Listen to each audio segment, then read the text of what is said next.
ప్రియమైన వారలారా, యేసుక్రీస్తు నామమున మీకు నా శుభాకాంక్షలు. భయపడకండి, ధైర్యముగా ఉండుడి, దేవుడు తోడుగా ఉన్నారు. ఏదో ఒక కార్యమును గురించి భయము మీ హృదయమును బాధించి ఉన్నది కదా. ఇది నేను ఎలా చెయ్యాలి, ఇది ఎలా జరుగుతుంది, ఏమవుతుందో అన్న కొన్ని భయము కలుగుటకు అనేక కారణములు ఉన్నవి. ఇలా అనేకమైన కారణములు అయితే కొందరు చెబుతారు, ఏ కారణము లేదు అయినా భయంగా ఉన్నది. ఏ కారణము లేకుండా ఉత్త భయము కలవారు ఉన్నారు. అయితే దేవుడి దినం మిమ్ములను చూసి ఒక మాట చెప్పుచున్నారు.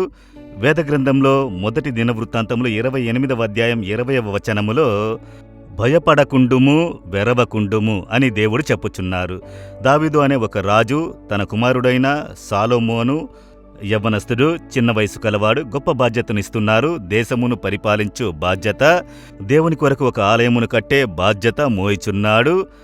ఆయనలో ఒక భయము, ఒకవేళ పరిస్థితి మనలోనికి భయమును తీసుకుని వస్తుంది.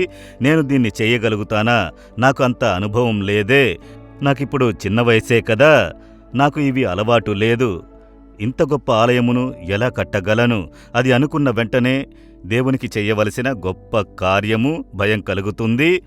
దావీదు చెప్పుచున్నాడు, నీవు భయపడకు, నీవు కలవరపడకు, ప్రభువు నీకు తోడుగా ఉండి దాన్ని చేసి ముగించుటకు కృపనిచ్చును.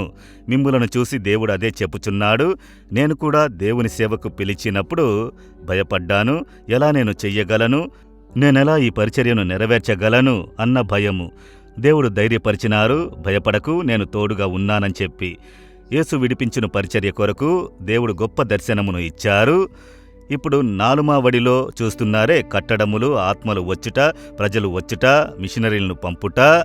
ఇంత గొప్ప ప్రణాళికను 74వ సంవత్సరంలో దర్శనముగా ఇచ్చినప్పుడు నేను సంతోషపడలేదు, భయపడ్డాను.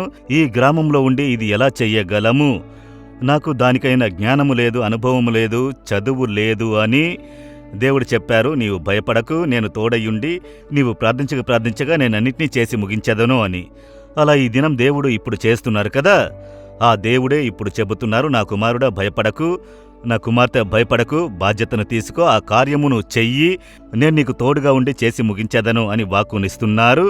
అది మీ చదువు కార్యమై ఉండొచ్చు, వృత్తి కార్యమై ఉండొచ్చు, సేవా కార్యమై ఉండొచ్చు, లేక మీ పని అయి ఉండొచ్చు.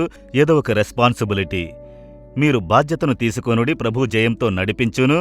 కనుక దేవుడు చెబుతున్నారు, భయపడకు, కలవరపడకు అని. ప్రార్థించదమా?